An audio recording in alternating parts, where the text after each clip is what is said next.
Listener discretion is advised. It's time for another Steel Revolution podcast. Please keep in mind that the opinions expressed on this podcast are those of the individuals, and they do not reflect any official view of the United Steelworkers, USW Local 105, or its officers or sub-board members for officers.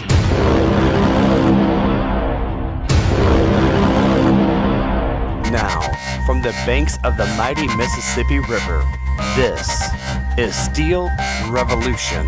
Hello, podcast listeners, and welcome to Steel Revolution 112. 112. All right.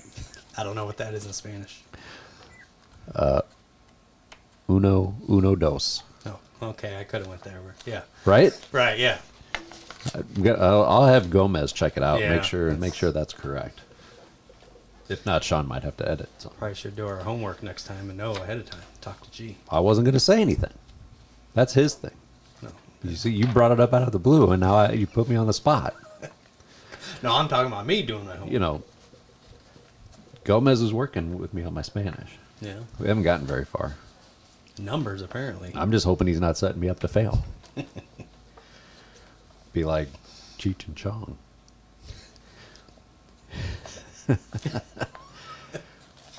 Anyway, I'm Roy Hutt. Shawn Geisens. Lee Schaefer. Like I said, welcome to the podcast. We'll start off with some local news here. And back on the 23rd, was that the 23rd? Do I get this wrong? What day was it, Lee? No, the 12th. Yeah, 12th. 12th, we had new hires. Yep. Yeah, that's right. About 10. Yep, 10. And they all went to sheet and ingot. And then did you guys get cards? Yep. On everyone? Yep. So that's another round of new hires that all signed cards. They're all union members. Please welcome them to the plant and watch out for them. Had an article in the Forerunner called Good News and Bad News about the state of the plant. So we'll take some time to talk about that. Shawn, if you have feelings or a vibe from the plant, take jump in here. All right. But,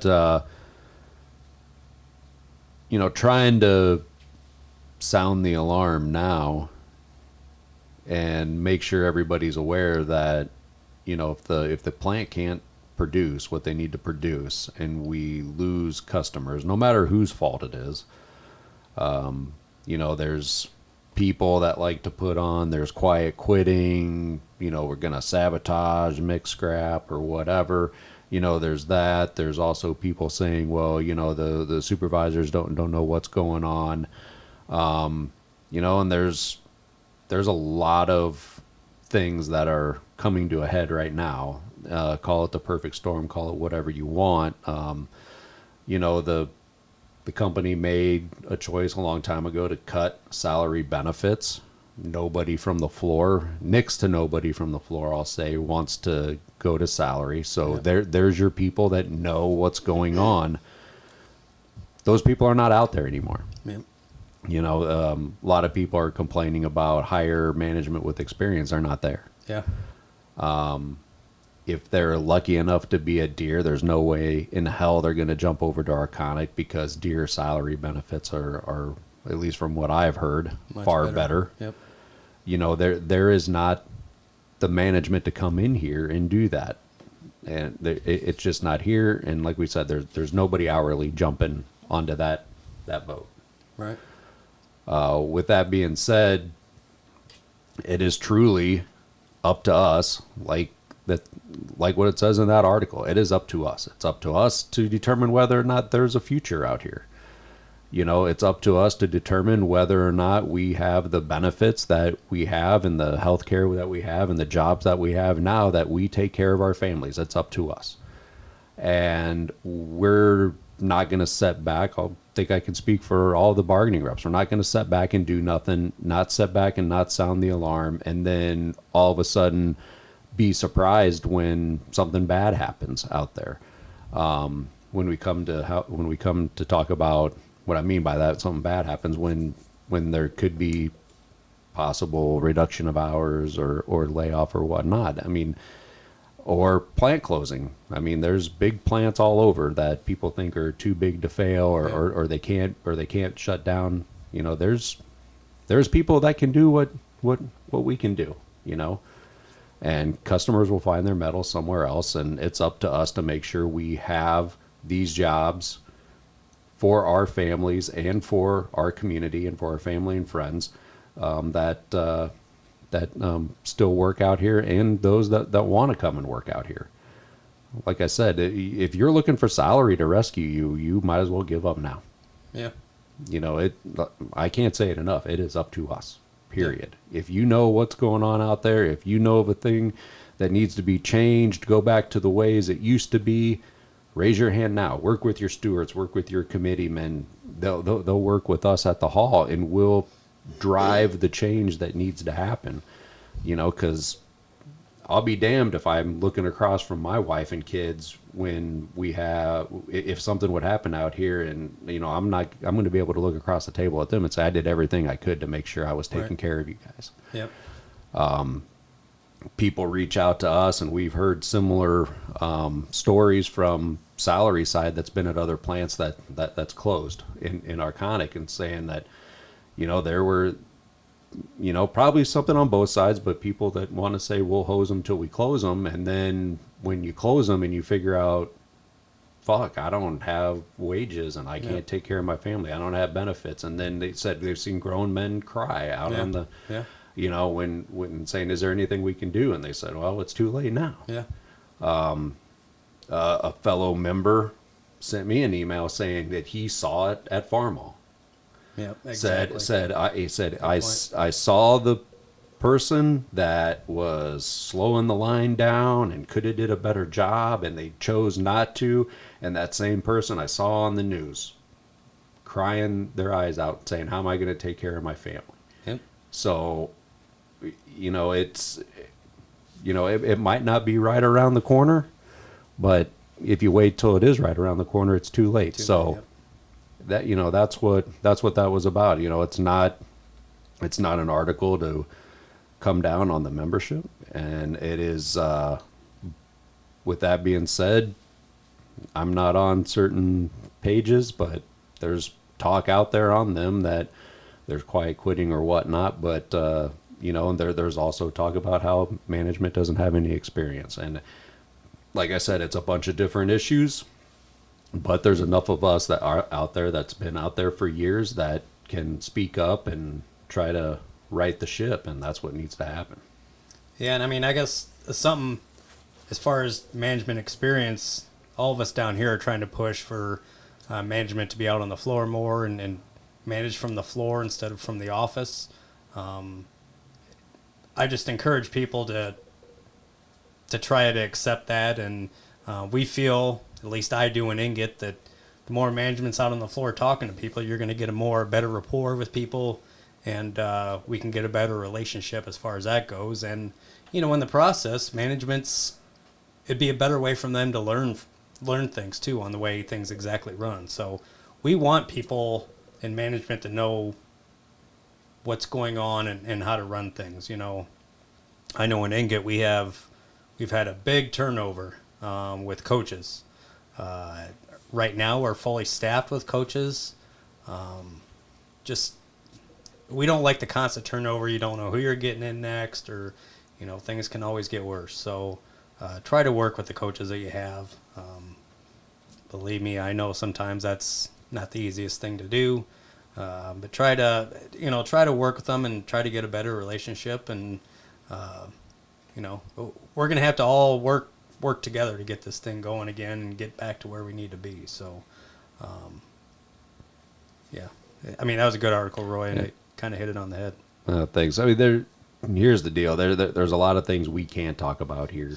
There'll be some stuff that we'll be able to talk to the committeemen come next week when we have committeemen, and be able to talk to the committeemen and board meeting, and we'll be able to bring up some things on what's going on. Can't do it here, you know, worried about outsider trading or insider trading and yada, yada, yada, and whatever else. So there's a lot of things we can't talk about, but I know that I know there's conversations happening in the plant. I know there was in the rolling department when I was walking through there. So need to make sure we know, explain like we did now where that article was coming from. It wasn't a point the finger at one particular place. It's just, hey, at that point it doesn't matter. But what does matter is what each and every one of us do going forward. Yep. We talked about a lot of the bad news, the good news, like that was in that article. The plant can sell every pound it makes. We're still hiring people. Like I said, when we hire people and we hire our, there's a lot of family that have come, through here recently, and a lot of people like, I have more than 2 years. I don't care. It's not going to affect me. Well, it is going to affect you first, because believe me, they're going to go to reduced hours, and that's going to stick around a lot longer than it did last time. Yeah. Because it's a big hassle to lay people off and move people around the plant. So the easiest thing to do is just to reduce hours first. And that, to me, it will be what comes first. And to go along with that, you have somebody most likely that or work with that you care about that has less than 2 years in this place, or people that are waiting to get hired in here that are hoping to get and obtain the same wages and benefits for their family that you have now. So again, it's us coming together, doing what's right for each and every one of us, because you can't depend on the salary alone to pull you through this. It's not going to happen.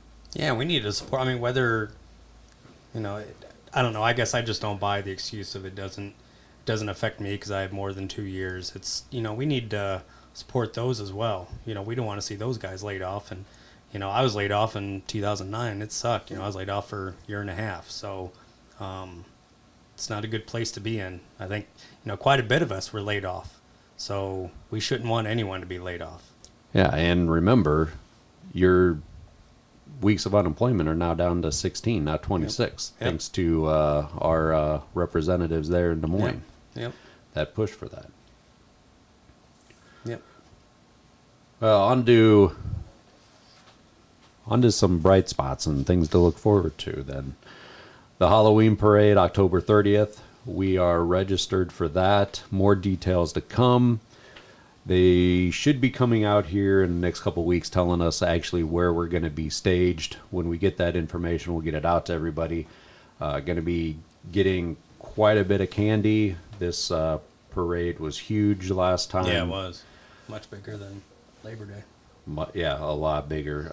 So we'll be working on gathering everything for that. It's a good community event for our union to participate in. Again, October 30th at 2 p.m. will be the Halloween parade in Davenport. We are hoping to have shirts in by then that people that participate in the parade will get. So third level grievance answers are due mid-October. So if you did have a third level grievance, I did have a few people come up to me wondering if we heard anything, and they're technically not due till mid-October. The vacation selection process has started. So right now in your departments, they should be doing the day at a time survey. That survey is for you to state how many weeks a day at a time you want for next year. Always remember, if you select 1, you can go up to 2. If you select 3, you're done, because the max is 3 weeks day at a time. You can always go up a week. You cannot go back down. So remember that. I think we're a little bit behind in some of the departments, but hopefully we can get that squared away. The soonest you can pick vacation for next year is October 3rd. So again, everybody that has it should be next week, it should start as long as the survey's done. So we need to get that survey done as soon as we can. Yep. Man, you sure don't have anything to say, Shawn? I'm good over here. Thank you. Okay. If you He's out of breath. If you go up to it's a little hot in here. If you go up to medical and you're deemed unfit for duty, there's some important things to know. Worked on the paper they give everybody to make sure it's a lot clearer. They should start using that soon, but general idea behind it, if you go up before the start of your shift, they are not going to cover your absence. They deem it as you should have never came into work in the first place. If you show up during your shift or after your shift has started, you go up to medical, they say that they find you unfit for duty. You will go home excused for that day, but any day after that, you have to cover somehow, whether it's FMLA, short-term disability, whatnot. It's going to be important for you, if you're in that situation, hurry up, go to Quick Med or Convenient Care, hurry up and get a return to work note on. Hopefully it's for the next day. If it's not for the next day, hopefully it's a long enough period of time that you can get it covered with something else. If not, you're going to have to use ask to use tools or something else to try to get that covered.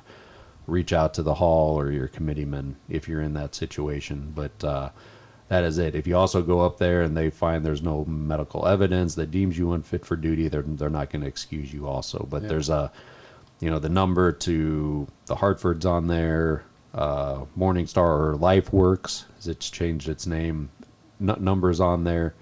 And it really, paper now or that document that they fill out and have you sign is clearer. So right. hopefully that helps anybody out.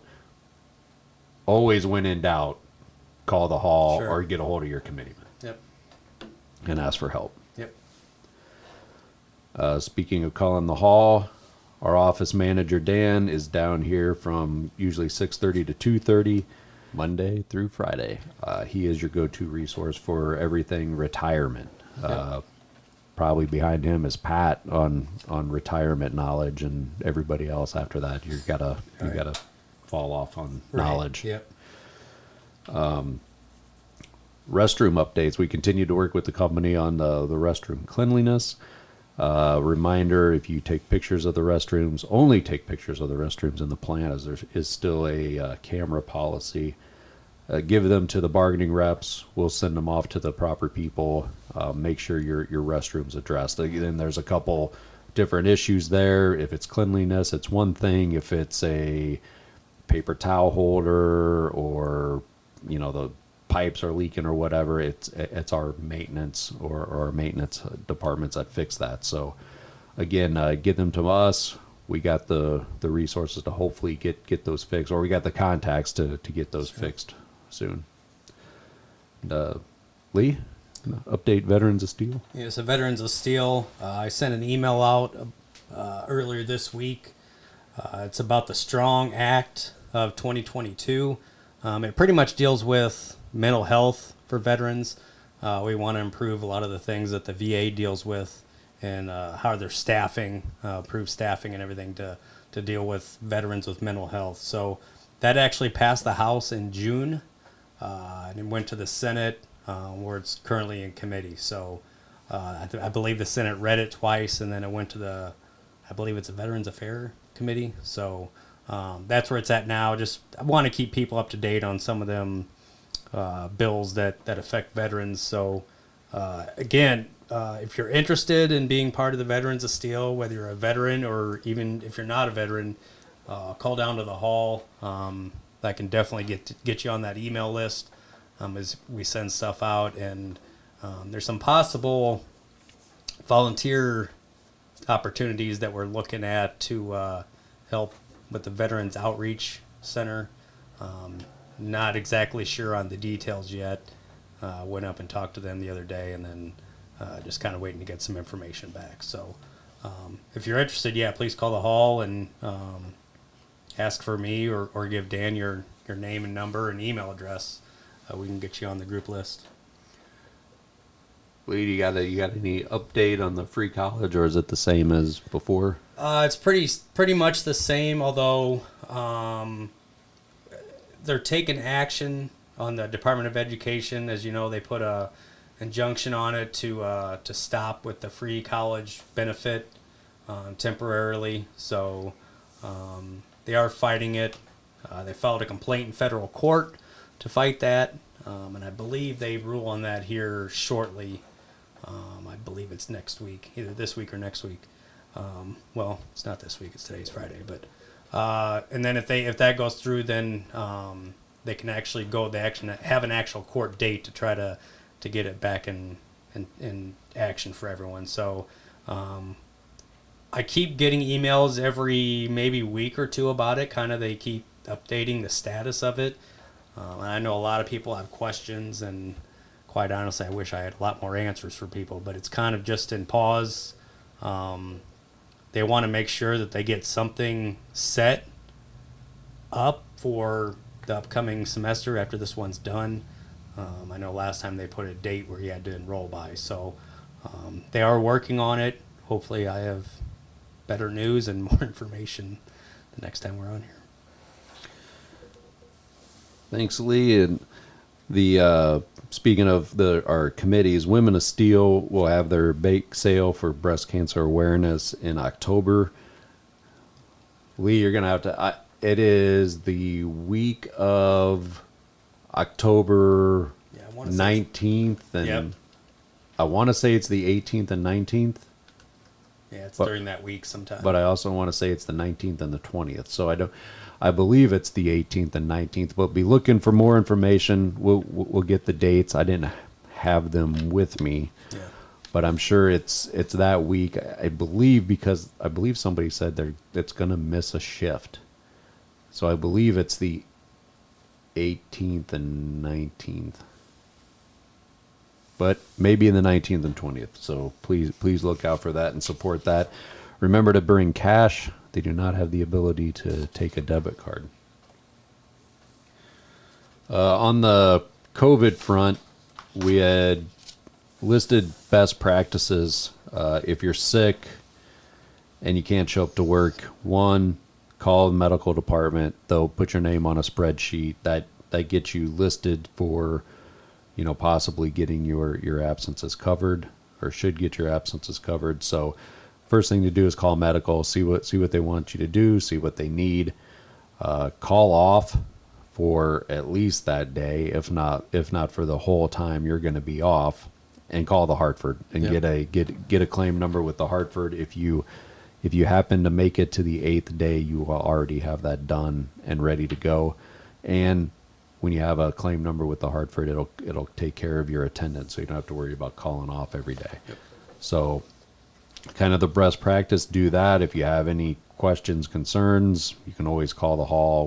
We'll walk you through stuff since we handle it all the time. Yep. Reminder, the flu and COVID, most recent COVID booster, will be offered at the plant October 4th, 1:30 p.m. to 6:30 p.m., and October 5th and 6th, 5:30 a.m. to 8:30 a.m., and again at 1:30 p.m. and 6:30 p.m. for both of October 5th and 6th. Another thing that was wrote in the Forerunner people may not realize, so we're starting a new series or a new article in the Forerunner. Know our contract and benefits. Again, it's everybody's contract. So the going into negotiations last time, there were issues with getting vaccines, and the issues were either your doctor's office wasn't carrying them anymore because a lot of people didn't get them from there, and they didn't have the storage to keep them cold and safe until they needed to administer them. So there was issues with getting them from your doctor's office. And then when you went to a pharmacy, there were issues. They were charging you and not running the administration of the shot. They were running through your prescription drug, and it wouldn't cover it. It would cover the shot but not cover the administration of it, and then it wasn't covered underneath your health insurance because it wasn't at a doctor's office. So people were getting charged more money to get them at a pharmacy, which is far more convenient and where most people are getting them now. Yep. So going into that, we wanted to fix that in the contract, and we did. So now, no matter where you get your vaccine, whether if it's at the pharmacy or your doctor's office, it's covered at 100%. And the list of the vaccines that are covered was in the Forerunner.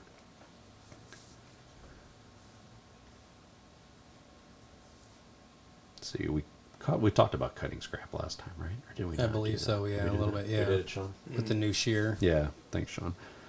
again, that was a long time coming. Great, we got that work back in house, so the plate mill can cut that side scrap. Yep. The Soar Chili Supper is. Hold on a minute. It's Friday, December 2nd, from 12 noon till 5 p.m. Again, that's the Soar Chili Supper, December 2nd, 12 noon to 5 p.m.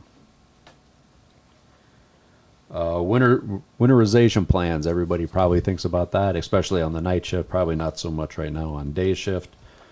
But there's plans to start closing stuff down at the end of October, which looks to be about the best time. They're starting to do some prep work and starting to get ahead of some stuff, but you should see the main bulk of the winterization and shutting stuff up to be completed and done by the end of October.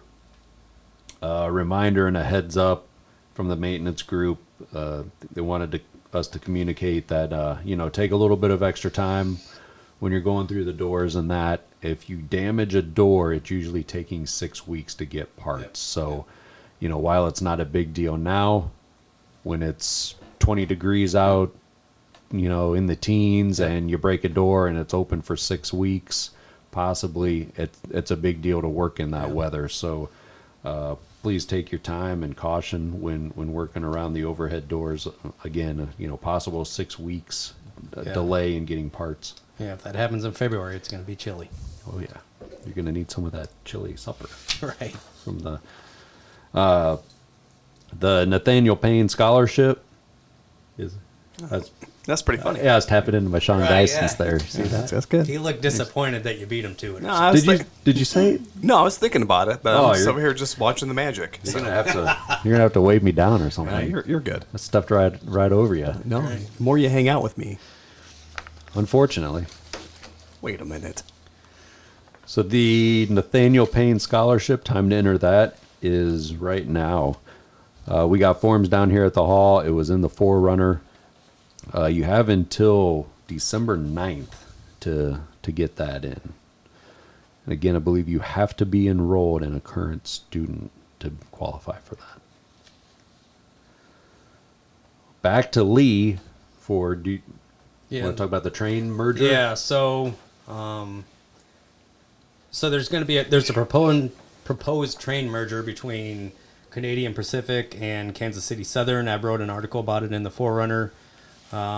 This is something that I hope people take seriously, because this is going to dramatically affect us out at Arconic and the Quad Cities in general. But more specifically for us here at work, it's going to triple the amount of trains it's going to be on the tracks going in front of the plant, and lengthening the length of the trains is going to double. So a lot of them are about a mile long. They're going to go to 2 miles long, and more often, which is going to affect, an emergency situation. That's probably what we're most worried with.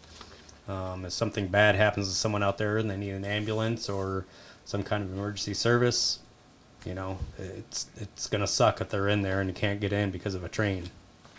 Then obviously it's stuff about our paycheck, because we're not into work and people can't get off right away to take care of any family needs they need. Take your kid to school or Yeah. pick them up Yep. from the babysitter Yep. closes or needs to be off and you're Yep. stuck waiting on a train. Doctor's appointments, all kinds of things that can affect, And, quite honestly, the company's been talking with us, too. They're worried about it, too. They're worried about those issues. Obviously, we're probably more in tune with those issues. But, the delivery of our products to customers, that can be major impact, too, if they can't get out on time. So you can go. I know I wrote in the Forerunner. There's.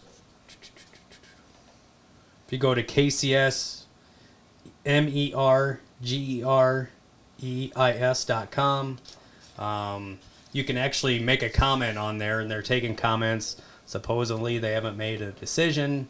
The transportation board has not on whether they actually want to go through with this. A lot of citizens of a meeting I went to were not happy with this proposed merger. So Quad Cities is the heaviest hit area as far as traffic. And the whole way, it's going to go from Mexico all the way up to Canada, and the Quad Cities part is the most heavily impacted. So the whole route. So people need to truly understand that this is something that will change the way things go out at work. So get out there and fill that out. All right. Well, let's have a lot of people asking about Mike. Let's see if we can track him down and see if we can talk to Mike real quick. Princess. Probably call the broken phone. What's up, Roy? Hey, Mike, how's it going? Good. You are live on the podcast. Welcome back, Awesome. Princess. Welcome back, Princess. Thanks, Shawn. Good. Nice, Shawn. Perfect timing. Well, we've established we have a princess and a grieve here. I'm Roy Hutt. Hi, Mike. You done yet? And apparently I'm the princess, Mike Nicholas. There you go. He's just mad because I took like a pun opportunity away from him, Mike. So now he's trying to get in what he can. I see. He's been pouting. I get it. He told me I was really funny. I said, that's sad. So Mike, we wanted to reach out to you. We've had a lot of hourly and salary for different reasons, probably asking how you're doing. Yeah. So how are you doing, Mike? No, I'm doing good. Had an appointment yesterday up at Wisconsin. Removed my staples. Got my note for freedom for October 11th. So I'm coming back here in about a week. Awesome. Do you have to have any special precautions? Do we need to wear a mask or anything around you, or No, only thing I have is a weight restriction, which probably wouldn't affect me at all. So yeah, we pick up most of your weight Yeah, I was anyway. going to say, you haven't done lifting for a while here. hi, Lee. How are you? Good, Michael. How are you? Great. Dude, he didn't even tell You you didn't that. tell me the master Photoshopper was on with you. That was like I said, if I was photoshopping, it'd be something other than a Happy Meal in her hand.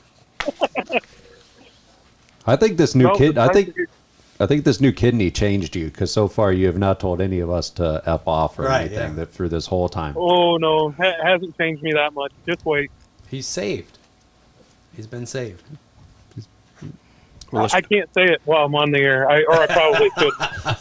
well, let's just change that. Welcome back, Princess. Yeah. Well, good deal, Mike. It'll be good to have you back. Yep. Yeah, I feel much better. Everything's going in the right direction, so I'll be happy to get back. I've just been basically sitting on my couch the whole time. So Good deal. I mean, you can tell you have a different energy level than you did before the surgery. oh, big time. That's good. Yeah. Good. Yeah, absolutely. That's good to hear. He was smiling on Facebook. You see, I think he's lying. It's completely changed him, Yeah.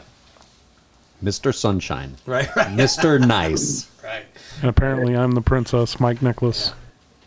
Yeah, I wouldn't quite go there, but it has definitely changed my outlook on a few things. But you'll still see the old Mike. Little Miss Sunshine. Yeah. We'll have to have a tiara for him ready. Yeah. Yeah. Would you say Nope, it was? good. The 11th. Okay, we'll have plenty of time to get ready. Yeah. Hey, Lee, gonna bring some donuts for Mike? No, I'm going to have Lee go up to medical with me. Okay. Sounds like a setup. It absolutely is, but I'll give you the time when I get it. Okay. No, everything's going good. I'm glad you guys called. No, we had two people this today, this morning, Yep. already asked how, hey, how's Mike doing? And we had people the week prior asking, and then, usually whenever you're going in and out of the plant or business meetings and that, people were asking. So I thought, things seem to be going good now. Let's give him a call, and getting close to returning. So let's give him a call and see if we can get you on, and that way people can hear from you. Yep. I was going to tell Pat this morning, but you guys are the first to know I'm coming back the 11th. So Yeah. Hey, that's perfect. I think you've had Yep. a couple people miss you more than others. I know you have, Lee. It's okay. You can No. say it was you. It's some members out there. Lee has told me. It's okay. Or Roy has told me. Sorry. Okay. Just trying to prepare you. I miss you too. It's okay. That's sweet. We'll have the ladies all lined up to the walkway to the door. You know Screaming as what? he I comes wasn't up. gonna. You know what? I wasn't gonna do it, but fuck off, Lee. And there it is.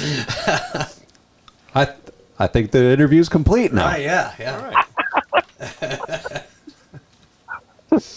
Awesome. Lee almost has Pepsi coming out of his nose. Right. All right, Mike. Well, we'll let you go. We're gonna finish this thing up, and take care. Good news, and can't wait to get you back down here. Look forward to seeing you, Mike. Yep. And I'll probably talk to one of you guys a little bit later today. So it's good to hear from you. Talk to you later. All right, Take care, thanks, Mike. Mike. Bye. Bye. All right, good hearing from Mike. Yeah. Still recording, right? Yeah, I am. Okay. Yeah. All right, we'll finish up this beginning of the podcast. I'm going to skip over one thing.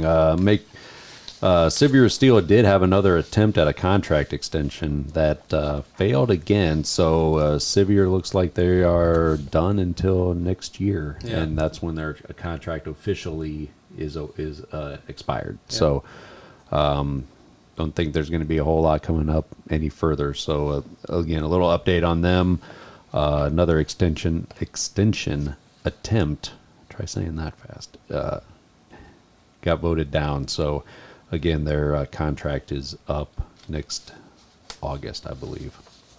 More good news coming from the National Labor Relations Board. They upheld rules, or actually put rules back to where it should be, for people wearing union buttons, shirts, whatever, when they're trying to form a union at their work. So before that, the board had overturned under, just going to say it, under the people that President Trump put in there, the National Labor Relations Board overturned that. Now they've went back and reversed that decision. So now it is unlawful if you fire people for wearing union, buttons, T-shirts, whatever, or disciplining them when they're trying to form a union. Yep. Okay. So one thing going on right now at the plant, it's like our giving time of the year that starts. So the United Way campaign is kicked off and will run until October, should be through October 15th. So you're going to have ambassadors. We went back to the way it was a long time ago.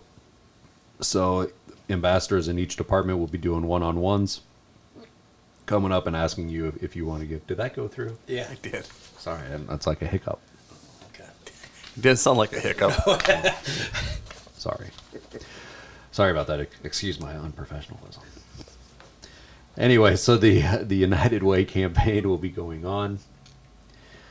That's radio gold, don't Right. don't try to. We don't edit out our mistakes. No, Right. just mine. Right. Yeah, you do that. Yes. So anyway, United Way campaign's going on. Something important. You're going to see a lot of the United Way worldwide CEO makes all this money. That pretty much has absolutely nothing to do with our local United Way. Local United Way has to pay a fee to use the name and get the resources and the trainings from worldwide, but that is it, and that's where that stops. So the money that's donated here goes here, stays in our community. I don't want to blow a lot about what's in the interview or give it away, blow the interview. So there's no reason to listen to it. But we're going to have Amy Fanning. She's our new AFL-CIO labor liaison or community service liaison. Been with the local United Way for close to 37 years. Do an interview with her and go over a lot of that. So, no, we still haven't made it back to a lot of these huge rallies and bringing people in. So this is an opportunity for you to hear from somebody that works for the local United Way. We discuss, the good things they do, how they're set up, and how they're different from worldwide. And also, hey, if you want to give to the charity of your choice, this is the only way you can do it and have the money come out of your paycheck. So, if that's what you want to do, please take advantage of it. And so we'll come back to wrap up the podcast after that interview. All right, joining us on the podcast is Amy Fanning, AFL-CIO Community Service Liaison with the United Way of the Quad Cities and the Quad City Federation of Labor. Amy, thanks for taking time to talk with us. Thank you, Roy, and thank you to the members of Local 105-1379 and Arconic for having me. Happy to be here. All right, usually we begin our interviews with kind of getting to know our guests, and we usually ask the question, Amy, did you come from a union background? I don't have an official union background in labor. However, over the years, I've been blessed to be submersed in it through my work with United Way, having to help, put packets together for displaced workers, coordinating labor dinner dances out at the old Teamsters Hall. You remember those? Those were so fun. And then helping to coordinate the annual Labor Day parades and Hall of Fame banquets. I'm literally, when I go to a union, I'm going to ask that union for a way for me to earn that union card. I'm not going to just have it given to me because my parents did raise me, to work my butt off for what I wanted. And when I look back, there were two exceptional labor liaisons, Tom Moritz and Jamie Ballou, who were very instrumental in educating me on what it actually means to be in labor, where there are safe working conditions, your living wages, and good benefits to be able to take care of yourself and your families. That's the basics in work life. Oh, well, just mentioning all them things, thank you for everything you've done with putting those events together. Now, we'll get into the community services role, but how long have you worked for the United Way of the Quad Cities? I've actually worked for United Way 36 years, and over those years, I've probably worked alongside about 9 different labor liaisons, 7 different presidents, and countless staff who've come and gone. I think I missed the memo that said work for 3 to 5 and then move on. I'm not sure. And I used to, volunteers used to say, "Oh my gosh, you've been there how long? When did you start? When you were 8?" But apparently, I am starting to look my age because I'm not getting those comments anymore. But gosh, the memories are endless over the years, and I should have started writing a book. Congratulations on all your years of service. That's great. And you're right. I mean, nowadays there's not a lot that holds people to companies anymore with the changing in benefits we see happening. So yeah, I mean, right. You're right. A lot of the times it is 3 or 5 years, and it's moving on.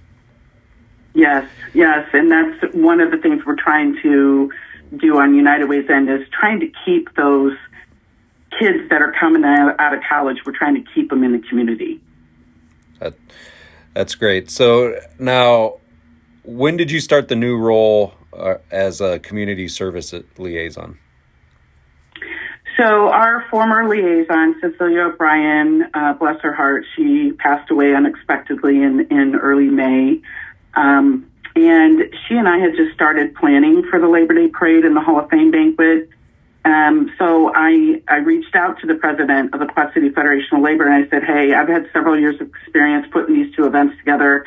May I help you get these up and going this year until you can find another liaison?"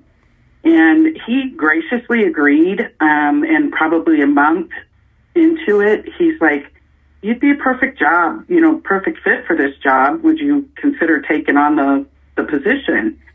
And I thought about it and then spoke with my supervisors at United Way, and they both looked at me and they're like, you'd be perfect in my position. Oh my gosh, why didn't we think of this?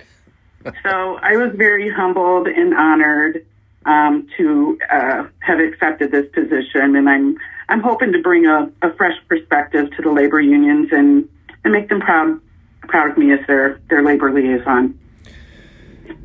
So in your new role, kind of explain to our listeners what you'll be doing and what your job entails. Sure. So when you're the labor liaison, you're actually working with United Way of the Quad Cities, and you're working with the Quad Cities Federation of Labor. So in my role at United Way, I'll be working alongside of other staff members who have a list of companies assigned to them with and without union affiliations. So I let them know that if they need help with the union-affiliated accounts, I'm there to support them. I'm also working on making sure we're actually reaching out to the union organizations as well on the Fed end. So one of the ideas I have in my role is to ensure that we're reaching those union members correctly. While some companies have specific unions associated with them, such as Arconic, John Deere, and Mid-American, there's several unions who float, if you will, amongst different companies. So for those, I need to find the best way to reach out to those union members, because in my United Way role, I'm typically asking for donations and volunteer help at the various companies assigned to me. So I could end up getting the same union person at two different rallies because that member works for, say, a plumbing company and a construction company. So I don't want that labor member getting asked like 3 times to get to United Way, because then they feel overwhelmed. So I need to get into those union meetings where I can make that one ask, so those union members can then go back to the companies they work for and say, oh, I've given through my union. There's also the recognition piece that needs, I think, some revamping. We need better union recognition. We currently have ways to recognize unions, but I think we can do a better job getting them separated more in the forefront through social media recognition when they're doing community service work for United Way, or listing them separately as a group rather than tucked under their company affiliates, if that makes sense. Yeah, it does. I will say that I've seen more of a visible change with that, so it'll be great that you're there to improve that. Yep. So a lot of times when they're getting on United Way's end, when they're getting to put together their list of what they're planning on pushing out for the month of whatever, then they give me an opportunity to take a look at it. That way I can say, hey, this company has a union affiliation. We need to be able to recognize their union as well, because their unions are working just as hard as the management is working. So, yeah, that's great. And our campaign at Arconic is now, I guess, officially started. We got our forms. We got them out to pretty much all of our departments already. So our campaign is getting going.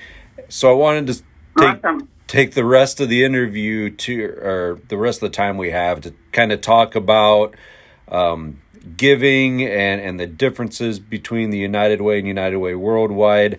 So my first question, and I brought this up to our ambassador trainings and made sure people knew this, but it's no doubt, I haven't seen it yet, but every year on social media you'll see something about the United Way Worldwide CEO makes all this money and this and that, but being on the board and being around the United Way of the Quad Cities, I've learned and I've known for a while now that there's really a big difference between United Way Worldwide and the United Way of the Quad Cities.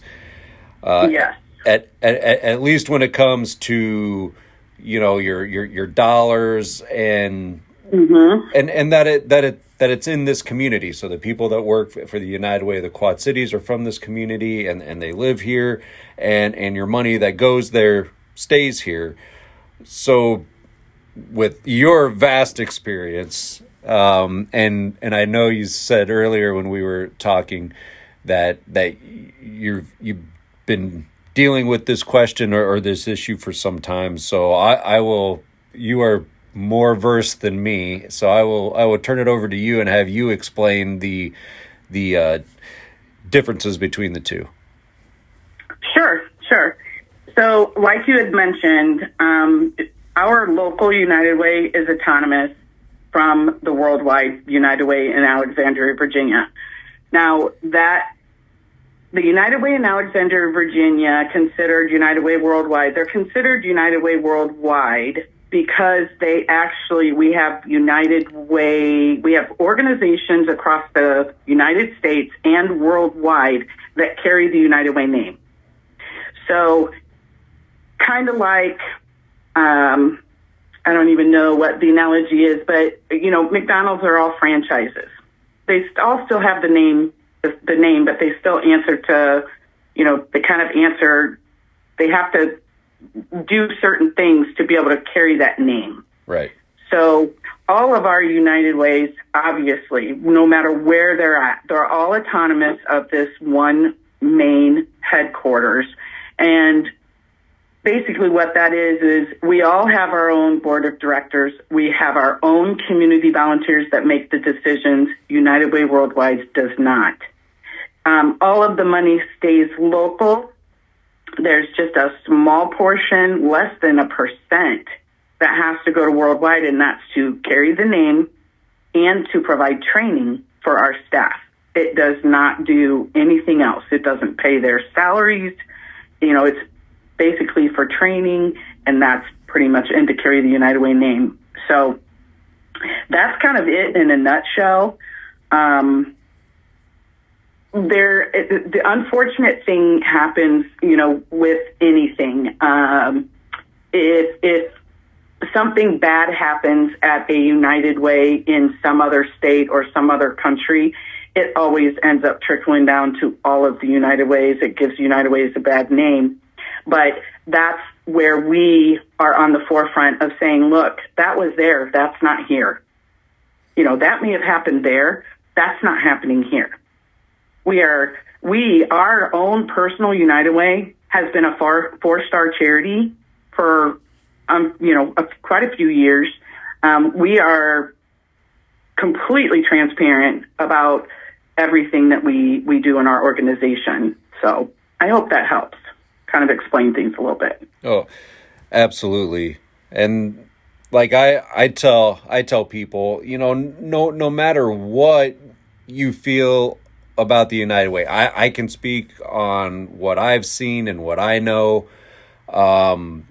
The fact of the matter is, for people that work out at Arconic here, if you want to do a payroll deduction and give to a charity, this is the only way that the company makes it available. So if that's what you want to do, take part in it. If you want to give to United Way, that's great. They do great things here. If you want to give to your charity because you've got a personal connection to it, then that's fine too. And that's that's how I tell people what to do. Right.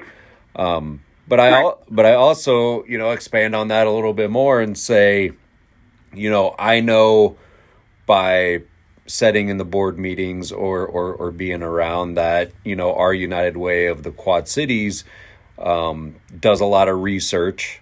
They know what problems are facing the community, and they tailor what either they do personally or the agencies they fund to make sure that those issues are being addressed. There's a lot of great charities, whether they're addressing a certain need or whether or not they're getting results, you may or may not know. I know that if I give my money to the United Way of the Quad Cities, I know that they're a good steward of my money because they're doing all the research and they're making sure that there's impact with my money. Correct. And that actually evolved, I would say, almost 10 years ago. So it used to be back in the day when I first started, volunteers were reviewing the agency programs and budgets, and then they were saying, okay, these agencies qualify to get whatever, X amount of dollars that were raised, we're going to split them between these agencies. And there was really no rhyme or reason where the money was going. It was just going for certain programs at the agencies, because back then we didn't fund agencies as a whole. We just funded programs.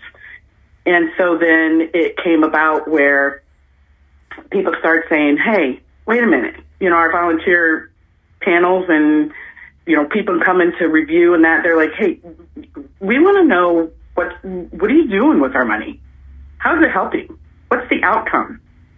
So that's when we started with the pillars of education, income, and health. But, our local United Way has been doing so many amazing things in our community that most people don't know about because they're either aren't involved or they don't want to take the time to understand it, but we would hope that they would take the time to understand it. Because for United Way to be able to educate people like the revolving healthcare commercials you see over and over on the TV, it would cost an enormous amount of money. And we are an organization who strives on keeping our overhead down. So we're providing it the best way that we can.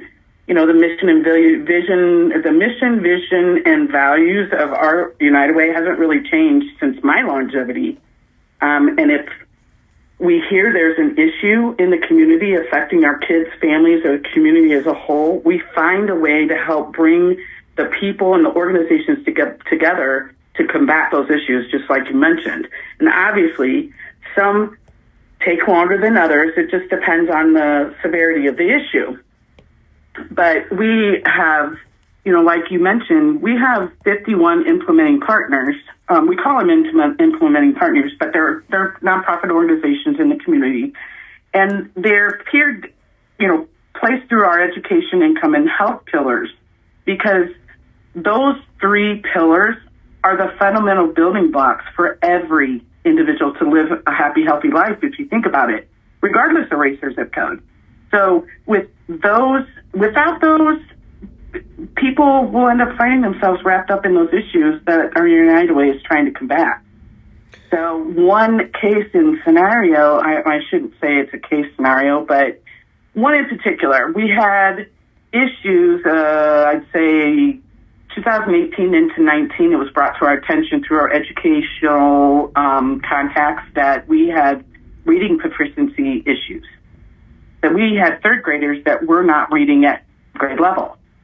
And so we all know that from kindergarten to third grade, you're learning to read. But from third grade on, you're reading to learn.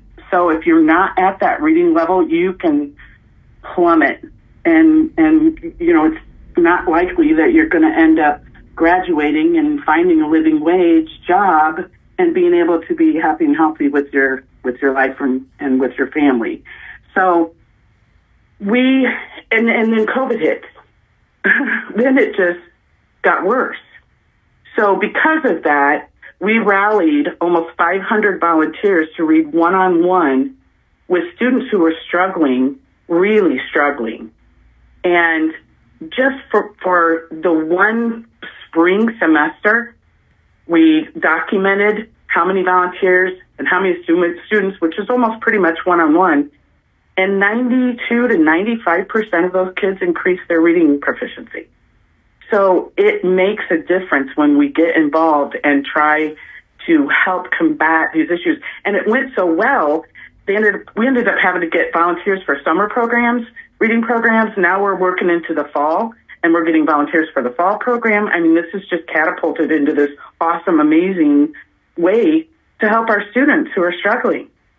So, we've got two or three others are African American Leadership Society. They partner with elementary schools to address disparities for African American kids in education, as well as have a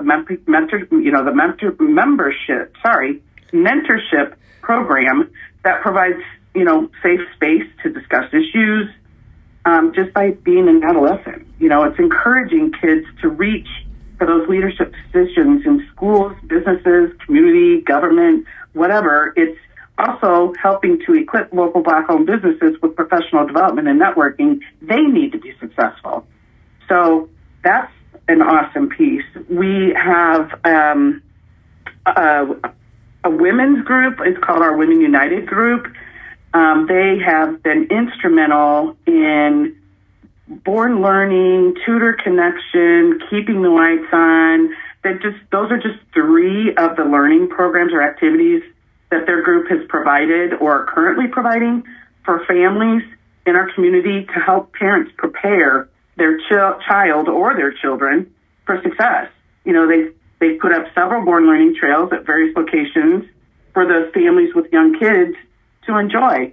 So, it's just crazy. And then everybody knows about the day of caring because that's usually blown up all over the news and everywhere on social media when it happens that one time a year. I think there was a couple of years ago, we probably had it 2 times in 1 year. We had a spring day of caring and a fall day of caring. It's just amazing what the thousands of volunteers can do out in the community in just one day. So the quote that I love to share with everybody is it takes a village to raise a child. And without the village, the child will suffer, right? Right. So United Way, partner agencies, volunteers, and donors, they're the village. And the child are the individuals or families struggling in our community. So every investment matters, whether it's someone giving $1 per paycheck or $25 per paycheck. Every amount provides so many people with resources they need and when they need it. It's just amazing. Yeah, and I think one thing that is great that you hit on is pretty much everything that you just talked about is things that our Quad City United Way does to improve the community. That's not even talking about all of the funded agencies doing work. I mean, that was stuff that Correct. was purely a United Way thing, that our local United Way, an initiative that they did on their own. Right. Which There's a then lot of that. Which then brings me to another piece that I forgot about, and luckily I remembered during our interview here. But the other thing the United Way does that's important, not only their own efforts in the community, but to me it was when we brought people from charities in to do talks in front of the membership at Arconic. I believe one or two of them had said, "Hey, we cannot raise enough money to fund what we want to do. We need the United Way to go out and make this contact and bring us into these businesses and talk to your members, so the United Way can raise the money to help us out, so we can help the community." That it was just it was just impossible for them to raise the amount of money that our local United Way can pull together. Well, I can tell you from personal experience, just being here for as long as I have, that's been the case since I started. Unfortunately, we have so many, and thank God, not unfortunately, but thank God, we have all of the partner agencies in our community that we do to help aid the people who are in need, because we wouldn't be able to do it alone. You know, we might raise money to pass out to these agencies that are providing the resources for the folks. But in some cases, because we have established over the many, many, many years as being a United Way, we help leverage dollars for them as well. So when an organization goes to another another United Way type organization and says, hey, we'd really like you to help fund our organization or a certain program, in some cases, those are providing match dollars. So whatever we give them, they'll match what we give them. So that's even better. But like I said, the organizations that have been coming to us over the years, they bring us budgets, and we're only able right now. We've only been able to raise, I think, as much as $7 million in certain years, and other years it's been a little bit less. But those requests that come to us are in the teens of millions in most cases. And so it's sad to say that our community has been in that kind of a setting where these organizations are just, there's people coming in that need help and need help and need help. So this is why we're trying to help find where are the issues, where is the disconnect, so that we can help try and close this gap a little bit. That we shouldn't, our community is capable of doing so much more to help our community organizations. And some people prefer, they might say, you know what, I'm not going to give to United Way, I'm just going to give to my favorite organization. Great. Give to your favorite organization through us,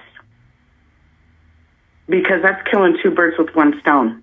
And 100% of that designation will go to that organization. We don't charge fees anymore. That's the best thing I think we've ever done in a long time. Yep. So that's another positive thing, is as long as the organization, maybe they have an organization that's not one of our implementing partners and it's near and dear to their heart, give to that organization through us. As long as they're a 501c3, they'll get the money. We've just tried to make it so simple for people anymore, because we want to be able to raise as much money as we can for the organizations in the community, so that the people needing the help can actually get the help. That's what's most important. Yeah, absolutely. It's like you said, there was, and I remember the numbers too, and 13 million, somewhere around there, sticks out, and yep. The local United Way could raise like 7 some million, so it's pretty much half of what is needed in our area mm-hmm. is being given out, or at least raised. The money needed is being raised through the United Way. It's only half of what is needed. So right. With our local United Way doing such good things, and their partner agencies, it's not and it's so easy to just have that come out of your check weekly. There's no excuse not to help, and everybody that's able to at least give $1 a week, every little bit helps. Absolutely.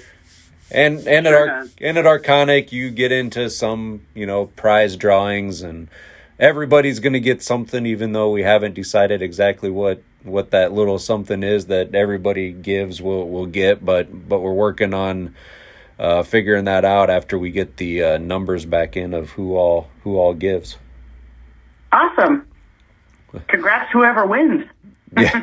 Yeah. I've never been able to win the paid day off. That's nice, but we've always have somebody win it. It's never been me yet, but right.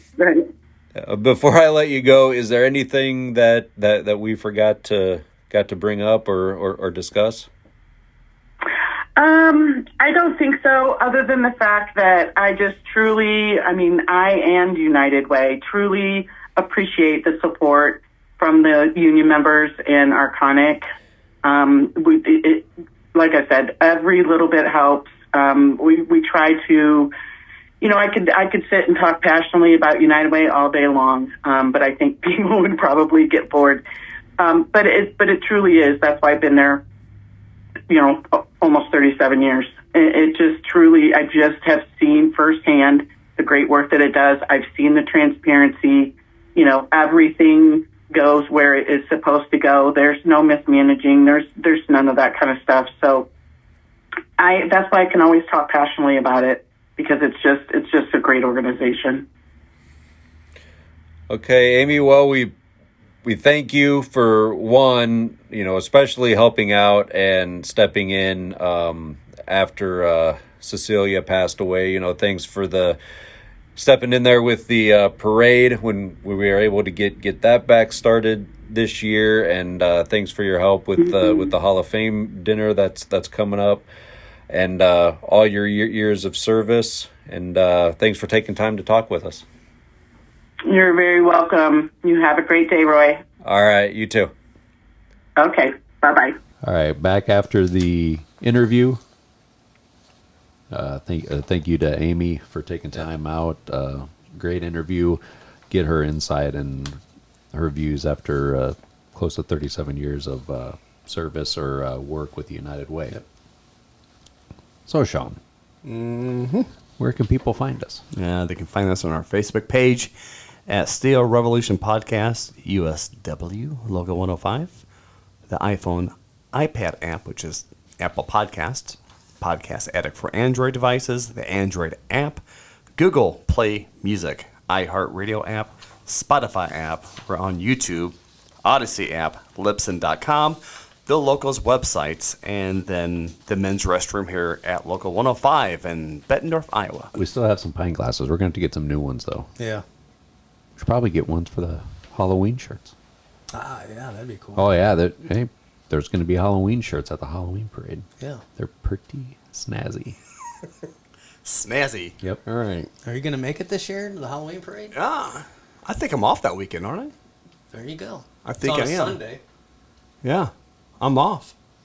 The There you go. 30th. So you have no excuse. Yeah. I got plenty of excuses. Why wouldn't you want to come out and enjoy yourself?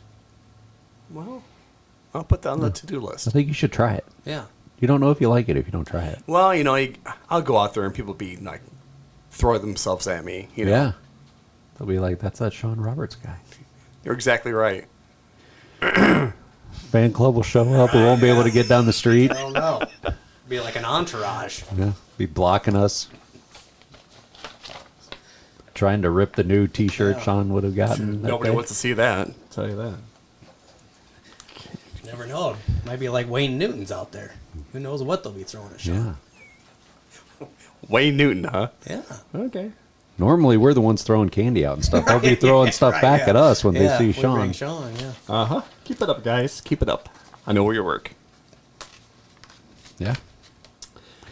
Yep. Hey, I'm going to train you how to do this. This is my last podcast. No, it's not. Yeah, you're right. You have too much pride. Look at you. You've never trained. You can't even get those papers. Yeah, you've never wanted to train anybody. I know. I Job like, security. I like doing this. You can't even let the papers get unstraightened, let alone give that up to someone. Easy. Settle down. We don't want to. Leave me alone. Yeah. Leave him alone. Okay. Just do what I'm doing. Okay. All right. You do a great job, Shawn. Yeah. Well, thank you, friend. Pal. Leave him alone. Just. And don't forget to say something good about your union. Every day. Till next time. Bye. See ya. Later. Steel Revolution is a podcast by USW Local 105, Bettendorf, Iowa.